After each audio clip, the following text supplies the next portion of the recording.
Hola familia, ¿cómo estamos? Buenos días a todos. Pues continuamos con nuestro curso Echando Raíces y seguimos tocando el tema de pecados, pruebas y tentaciones. Y hoy vamos a ver algo bien padre que tenemos que ponernos muy listos para no desviarnos, para no caer en alguna trampa que el enemigo siempre quiere poner. Bien, fíjese bien. El diablo tiene tres trampas simples que usa para traer la desaprobación y destrucción sobre los líderes de la iglesia y sobre los cristianos. Sí, tres trampas bien sencillitas que nos vamos con la finta todos, ¿verdad? Entonces dice, primero, la primera trampa es amor a las posesiones, si a las cosas, al dinero, a lo que tú tengas de posesiones económicas. Estamos hablando de eso. Porque eso desarrolla tres puntos importantes. Cuando una persona se llena de dinero y de poder, pues hay precisamente una arrogancia en la vida de la gente. Eso es muy común en mucha gente. No en todos, pero sí es muy común en mucha gente. Que tienen mucho dinero y se hacen arrogantes y bueno, luego tienen poder y quieren controlar. Y eso no es de Dios. Entonces tenemos que tener cuidado con la primera trampa, que es tener amor a las posesiones. Hay que tener cuidado con eso. El segundo punto es el amor inmoral hacia las mujeres. Es aquí es otro tema de lo que es la inmoralidad. Es decir, tarde o temprano, amados, a través de los años yo he visto que personas que viven en una inmoralidad sexual, tarde o temprano sale el pecado, tarde o temprano, porque Dios no puede permitir que nosotros estemos complacientes con un pecado en nuestro corazón de ese nivel. Y estoy hablando de líderes, de pastores y de cristianos normales, que realmente somos cristianos, que nacimos de nuevo, estamos llenos del Espíritu Santo y sobre todo que queremos caminar con Jesús en santidad. Ese es otro tema muy interesante. ¿Por qué? Porque viene el adulterio y viene la fornicación. Eso es lo que pasa cuando hay amor a la inmoralidad. Es un espíritu muy difícil, porque es un espíritu muy agobiador, muy persistente, muy terco. Pero a pesar de todo eso, Jesús tiene el poder para sanar y limpiarnos y echar fuera ese espíritu de inmoralidad en la gente o en la familia, según sea el caso. Y el tercer punto que hay que tener mucho cuidado es el amor hacia el dinero. Eso es muy importante. Esta última trampa es puesta para atrapar a los asalariados. La gente asalariada, los que comparten el evangelio por dinero, esa es una trampa, pero así. Y caen por ese lado y se desvía su corazón. Entonces, estas tres trampas tan sencillas son algo que tenemos que tener mucho cuidado nosotros los cristianos para no meternos en una onda como esa. Y quiero llevarle a Primera de Timoteo. Vamos a empezar a abrir la Biblia. Y aquí en Primera de Timoteo, déjame llegar nomás a Timoteo. Ay, Timoteo, ya te me fuiste. No, aquí está. Primera de Timoteo. Dice la escritura así. Primera de Timoteo capítulo 6, versículo 10. Dice lo siguiente. Porque raíz de todos los males es el amor al dinero, el cual codiciando algunos se extraviaron de la fe y fueron traspasados de muchos dolores. Es decir, acuérdense el criado de Gesi, de Elías Gesi, ese tenía una codicia hacia el dinero. Y la lepra de Naam se le fue a él y a toda su familia, dijo Dios. Bueno, dijo Elías, ¿verdad? Entonces es increíble y fue traspasado a muchos dolores. Eso es algo que tenemos que pensar y meditar bien, porque raíz de todos los males es el amor al dinero. Si Dios te bendice, no hay problema. Pero si tenemos amor, es decir, que nuestro primer punto sea el dinero, dice, el cual codiciando alguno, fíjate, se extraviaron de la fe, es decir, dejaron el cristianismo, para que me entiendas bien. Y fueron traspasados en muchos dolores. Dios nos advierte que estas trampas pueden ser muy peligrosas para nosotros los cristianos, ¿verdad? Bien, continuamos. Lucas 16, vamos a Lucas 16, está aquí atrásito, y hasta aquí, luego. Lucas 16, versículo 13. 16, 13, mire lo que dice. Lucas 16, 13. Dice, ningún siervo puede servir a dos señores, porque aborrecerá al uno y amará al otro. Estimará al uno y menospreciará al otro. No poder servir a Dios y a las riquezas. Vuelve a hablar del dinero. Es decir, tenemos que tener cuidado, mis amados, de no codiciar y no amar el dinero. Eso hay que cuidarlo. Ese es el punto importante de este tema que estamos hablando ahorita, de estas tres trampas donde podemos caer cualquiera podemos caer. Ahora, quiero darle una definición interesante. En el Antiguo Testamento vemos a un Dios con D minúscula que se llama Mamón con doble M, M-A-M-M-O-N, que significa dinero, riquezas, prosperidad material. Eso es lo que necesita el Dios Mamón de estos tiempos también. Entonces, lamentablemente muchos líderes de la iglesia están sirviendo al Dios Mamón y no al Señor de los cielos, no a Jesucristo, no a Jehová de los ejércitos, sino sirven a ese Dios con D minúscula Mamón que se llama. Dice, aquellos que siguen a Jesús, especialmente los líderes de la iglesia, tendrán que renunciar a la codicia y al amor al dinero. Es decir, entonces todo el día voy a estar pobre, pastor. Yo no estoy diciendo eso. Estoy diciendo amor al dinero. Dios puede bendecirte, Dios puede darte bendiciones increíbles y esa es otra cosa. Pero ya nosotros, los pastores, al menos que servimos, o liderazgo que sirve al Señor, y su corazón es el dinero, es servir al Dios Mamón, al Dios de las riquezas, de la prosperidad, del materialismo, eso es lo que está mal. Porque Dios nunca te va a dejar. Dios ha prometido que nos bendecirá y que abrirá las ventanas de los cielos hasta que sobre y abunde. Mire, el tema del diezmo, vas a decir, ay pastor, otra vez con tu diezmo. Bueno, darle un principio muy importante. En el tiempo de Malaquías, cuando dice, ¿en qué te hemos robado, Dios? No es el tema, pero aprovecho que estamos hablando de eso. Dice, ¿y en qué te hemos robado? Sí, le hacían al murciélago, mano, no marches. Sí, sus casas estaban atesoradas, llenas de unas paredes preciosas de roble, de acacia, sus casas hermosas y la obra del Señor cayéndose, la obra del Señor destruida, descuidada. Y les dice Dios, le dice la gente, ¿y en qué te hemos robado, Señor? En mis diezmos y mis ofrendas. Y luego dice, malditos son con maldición toda la nación que me ha robado. Sí, es muy importante, tú como cristiano, los que no conocen al Señor, pues no hay problema. Pero tú y yo que conocemos al Señor, que queremos vivir una vida correcta delante de Dios, nuestro diezmo tenemos que darlo. Cada mes, cada que tú recibes tu dinero para vivir, el 10% no es tuyo ni mío, le corresponde a Dios. Eso dice la Escritura en Malaquías. Y el diezmo es parte de nuestra vida. Es algo que tenemos que tener como una cultura de vida, de que sabemos que nos llega algo y órale, a dar el diezmo. Entonces, tenemos que tener cuidado con a quién servimos, ¿verdad? Es el tema que estamos hablando. Bien, vamos a Lucas capítulo 14. Lucas 14, versículo 33. Lucas 14, fíjate. Así pues, cualquiera de vosotros que no renuncia a todo lo que posee, no puede ser mi discípulo. Es decir, mira, lo que Dios ve es nuestro corazón. Como dijo Jeremías 17, el corazón es tan engañoso más que todas las cosas.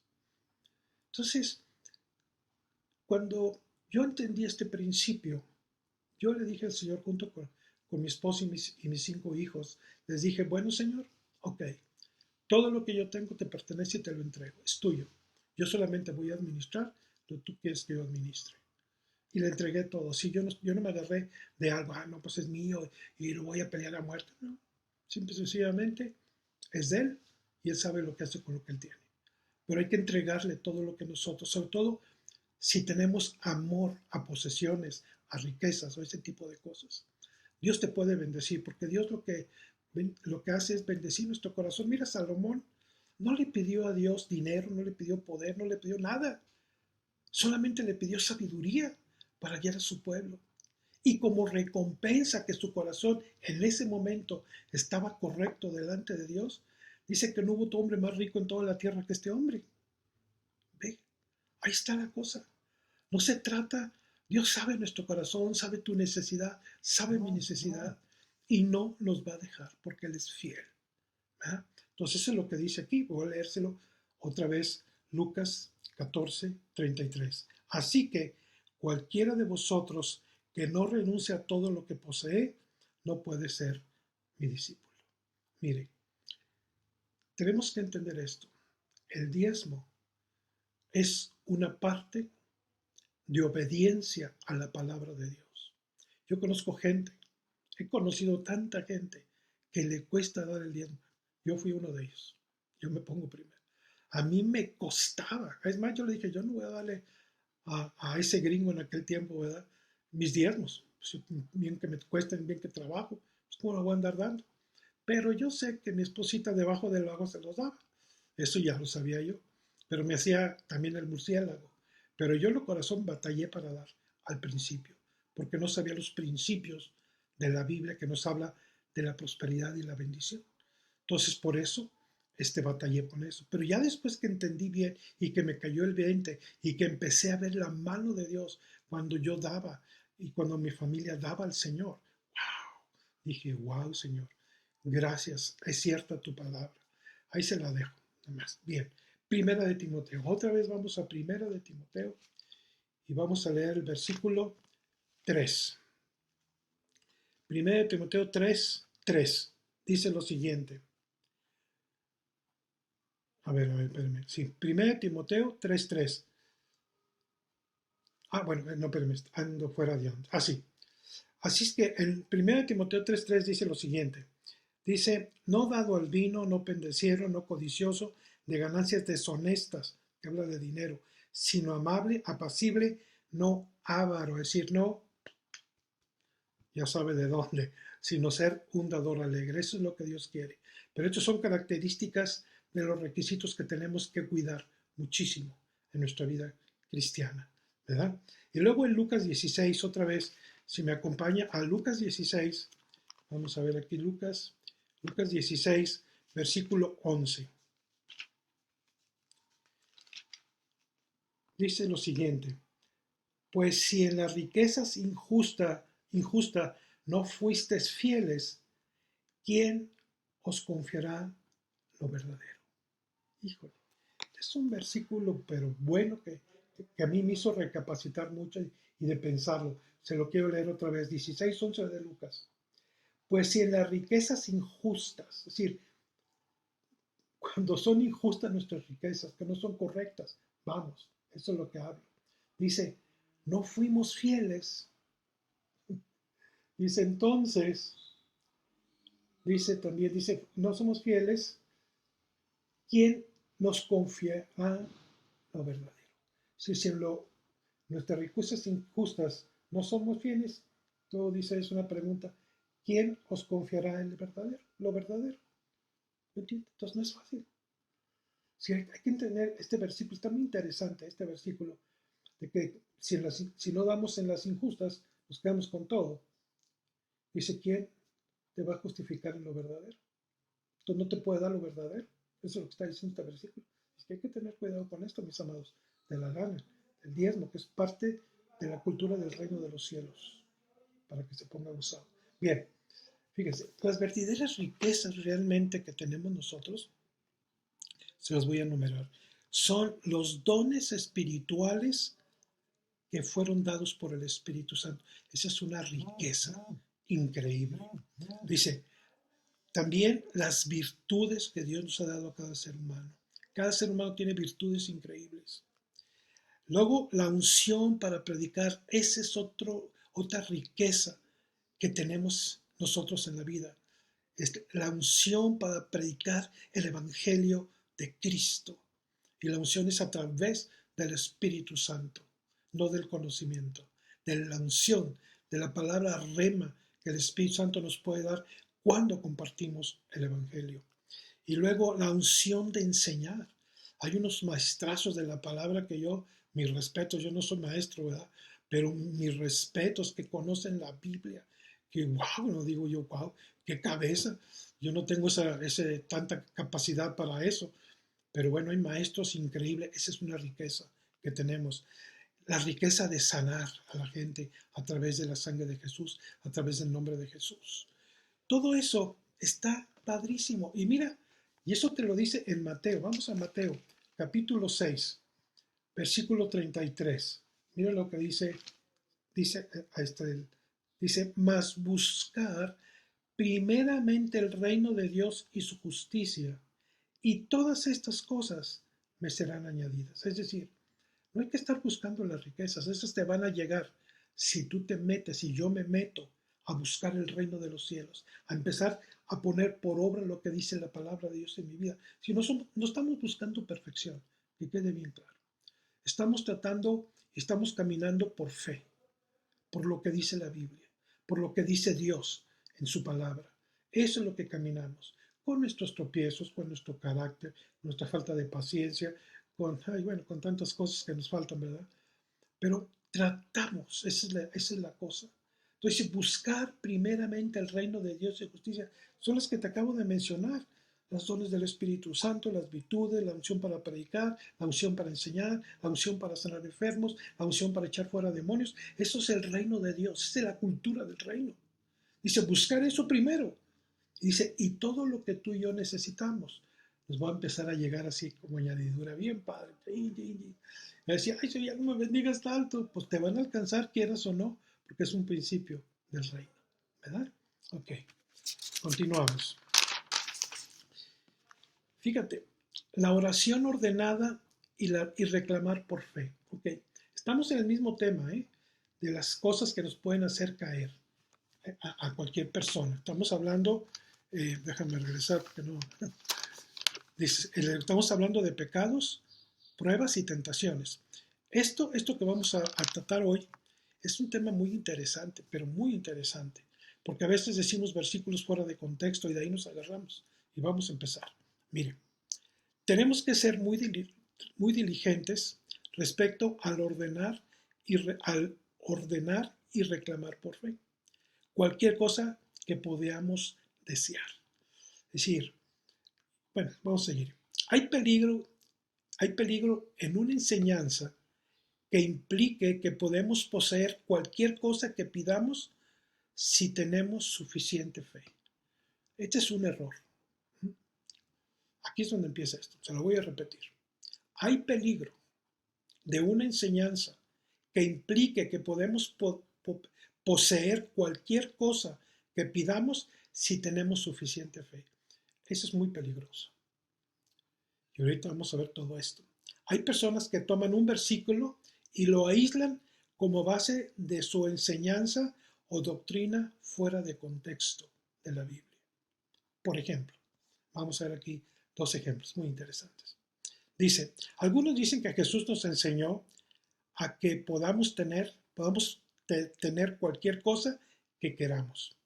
Vamos a Juan, al libro de Juan. Juan capítulo 14, versículo 14. Dice lo siguiente. Si algo pidieres en mi nombre, yo lo haré. Esas son palabras de Jesús. Bueno, fíjese, si tú pidieres algo, cualquier cosa, dice, en el nombre de Jesús, yo lo haré. Entonces, le voy a poner unos ejemplos, a ver usted qué piensa. ¿Usted cree que si le pide a Dios por una prostituta que usted pueda meterse para satisfacer sus deseos sexuales, usted cree que Dios lo haría, siendo esta persona casada o joven soltero, para que fornique? Digo, pero dice aquí cualquier cosa. Entonces eso es lo que hay que tener cuidado. Vamos a analizar esto. O usted puede pedirle a Dios, Señor, pues divórciame de mi esposa y mira, me gusta más mi secretaria. ¿Cómo ves? Porque mis deseos sexuales, pues me están diciendo que mi esposa ya, ya caducó. ¿Me explico? ¿Usted cree que Dios le contestaría eso? Dice que lo que Dios une, Dios no lo puede, el hombre no lo puede separar. Punto. En esta iglesia, al menos en nuestras enseñanzas, desde que salimos de un instituto bíblico, siempre, jamás hemos dicho a una persona que se divorcie. Jamás en nuestra vida. Jamás. Si ellos lo hacen, son decisiones propias. Pero nosotros como pastores jamás vamos a decir, sí, sepárate de tu mujer. Así de sencillo. Y he tenido consejerías de personas que han venido conmigo y me han dicho, por ejemplo, oye, pastor, yo creo que Dios se equivocó con mi esposa, sí, porque ya casi andaba en adulterio con otra. ¿Verdad? Entonces, no puede ser eso. No puede ser eso. Por eso la inmoralidad sexual trae estos problemas. Y mucha gente se agarra de contextos de un versículo. Ah, es que Jesús dijo que todo lo que pidiéramos, Él no lo da. No, ahorita vamos a ver, vamos por partes. Bien. Y luego fíjese, ¿usted cree que puede pedirle que se divorcie? ¿Usted cree que puede usted pedirle a Dios que mate a alguien que usted aborrece? ¿Qué cree? ¿Que Dios lo va a hacer? Sí, señor, es que esa persona me cae re mal, esta vecina me tira a la basura, mátala. ¿Usted cree que Dios le respondería una oración así? Ah, es que Jesús dice en Juan 14 que todo lo que pidiéramos nos será dado. Bueno, ok, ahí está. Por supuesto que no. Jamás Dios nos va a dar una respuesta de esas. Entonces, vamos a seguir estudiando este tema que está muy interesante. Vamos a ver lo que dice Segunda de Timoteo. Vamos otra vez a Segunda de Timoteo. Segunda de Timoteo capítulo 2, versículo 15. Mire lo que dice aquí.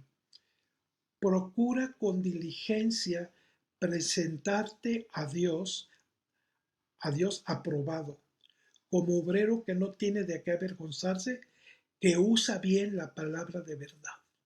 Este es un versículo que nos amplía otra cosa, nos modifica alguna otra cosa. Es un modificador. Fíjese, voy a leer.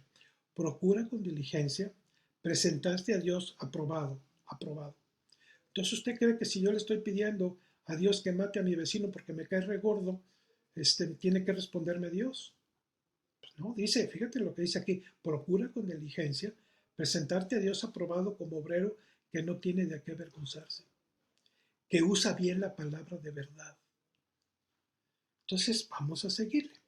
Estas ilustraciones anteriores que vimos, mostramos cómo las palabras de Jesús pueden ser transgiversadas para justificar una oración carnal, que no es de Dios, que es mundialista, para que me entienda. Entonces, luego dice, miren lo que dice Juan 14:15. Vamos a ver a Juan 14:15. Vamos otra vez a Juan capítulo 14, versículo 15. Dice lo siguiente. Si me amáis, aquí dice Jesús, si me amáis, guardad mis mandamientos. Entonces, ok.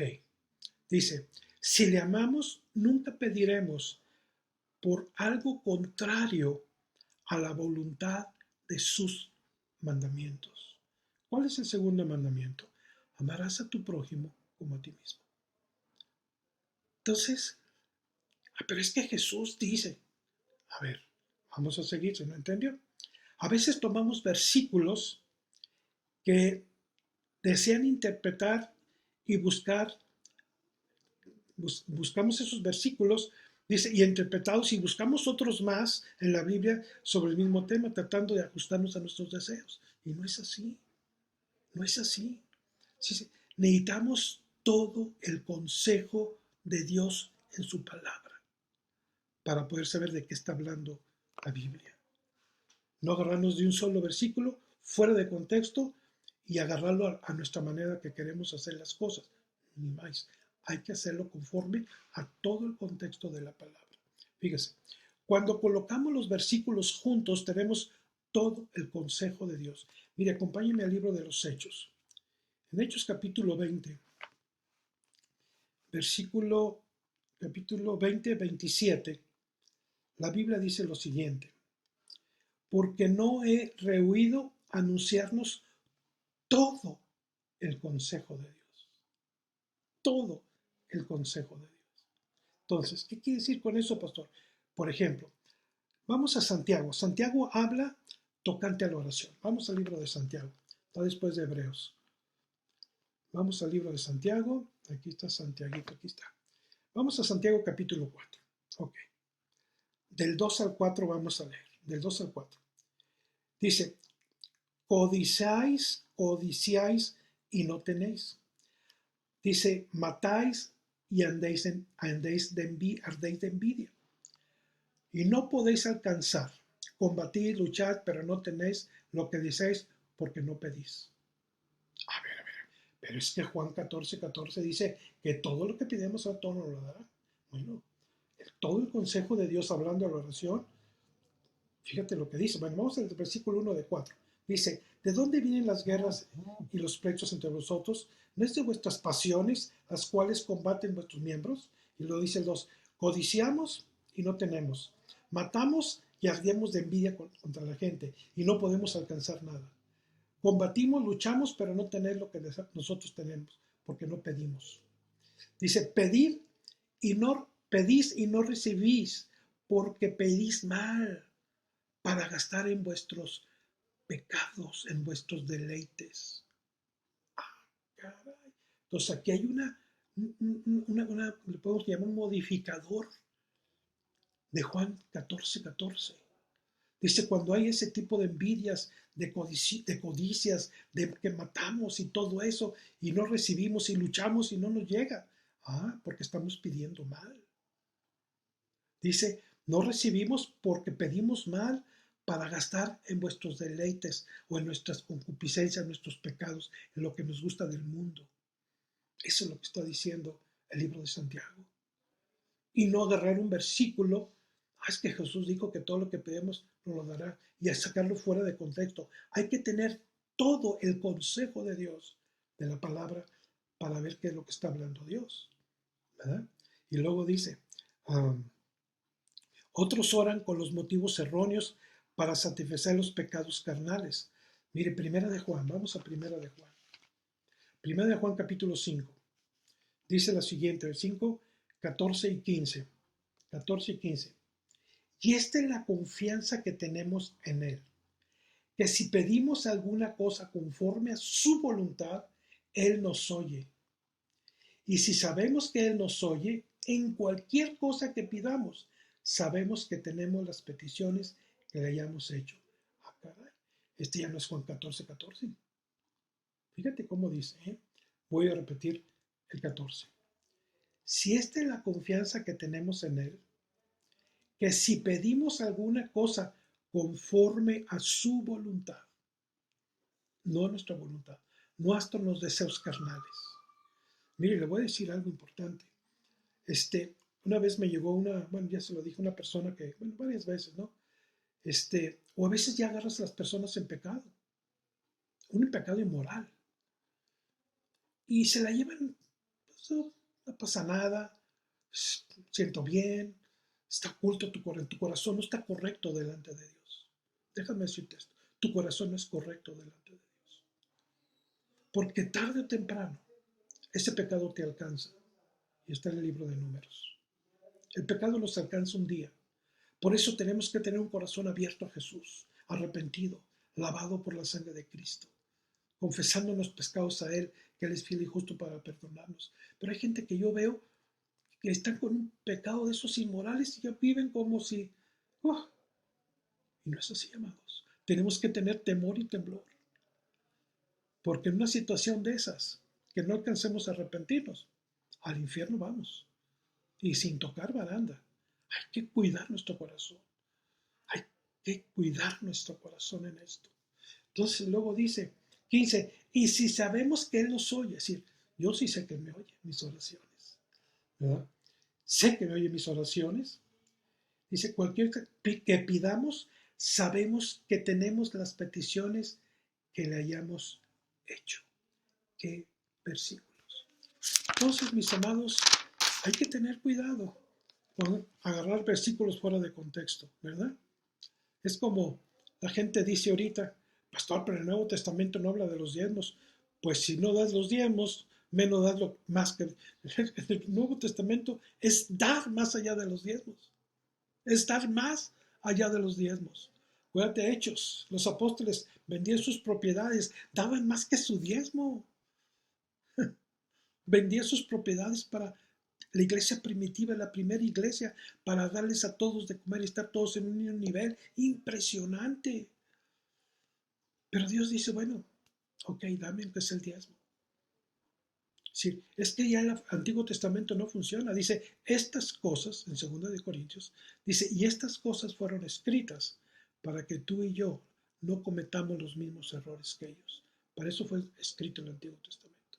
2 veces en Corintios nos habla así. Bien. Entonces nuestro entendimiento de Juan 14:14 es modificado por Santiago y las epístolas de Juan, como vimos la primera de Juan. Comprendemos que debemos pedir con los motivos correctos por cosas que sean conforme a la voluntad de Dios para nuestras vidas. Con estos modificadores, Santiago y epístola de Juan 14:14. Este es todo el consejo que tenemos que tener de Dios. Sí, Hechos 20:27, ver todo el consejo de un versículo para no sacarlo de contexto. ¿Me entiende? Entonces, he visto a muchos líderes de la iglesia orar de manera errónea, pues solo desean agradar a las personas en lugar de agradar a Dios. Te piden dinero para que según oren por ti para una sanidad. Tú no tienes que dar dinero a nadie para una sanidad divina. Si tú te conviertes a Cristo y tú le pides al Señor, hay promesas. Mira, en Santiago, perdón, en Isaías. Quiero leerte Isaías. Mira lo que dice Isaías 53. ¿Dónde está? ¿Dónde está? Le dice, ay Dios mío, ya lo regué yo aquí. Ah, sí. Dice, y él, bueno, él 53:4. Dice, ciertamente llevó él nuestras enfermedades y sufrió nuestros dolores, y nosotros le tuvimos por azotado, por herido de Dios y abatido. Mas el herido fue por nuestras rebeliones, molido por nuestros pecados. El castigo de nuestra paz fue sobre él, y por su llaga fuimos nosotros sanados. ¿Por qué tenemos que estar mandando dinero a gente para que ore por nosotros y que dice que nos va a sanar? Por esa cadera de dinero. Perdóneme, pero es así. Tú necesitas eso. Si tú estás en una iglesia, la iglesia, tú vas con tus pastores, les dices, pastor, necesito que oren por nosotros, por mi familia que está enferma, y a orar. Y ya Dios decide si sí o no, pero no tienes que pagar por nada. O mira, mándame 100,000 pesos y verás cómo Dios va a abrir las puertas de los cielos. No es cierto. Dios lo que está viendo es tu corazón, lo que tú haces en tu corazón. Y es comunicarte con Él y pedirle a Él. No tienes que mandar dinero a ningún lado para que hagan milagritos. Eso no funciona. Eso no es bíblico, que quede claro. Bueno, es un tema medio dificilón en ese sentido, pero el tema es no sacar versículos fuera de contexto, sino hay que ver todo el consejo de Dios sobre ese versículo para poder saber cómo orar y pedir conforme a la voluntad de Dios. Bueno, mis amados, pues ese es el tema de hoy. Gracias, que Dios me los bendiga, que pase un excelente domingo y que Dios me los bendiga y nos vemos el próximo domingo, si Dios nos lo permite. Gracias.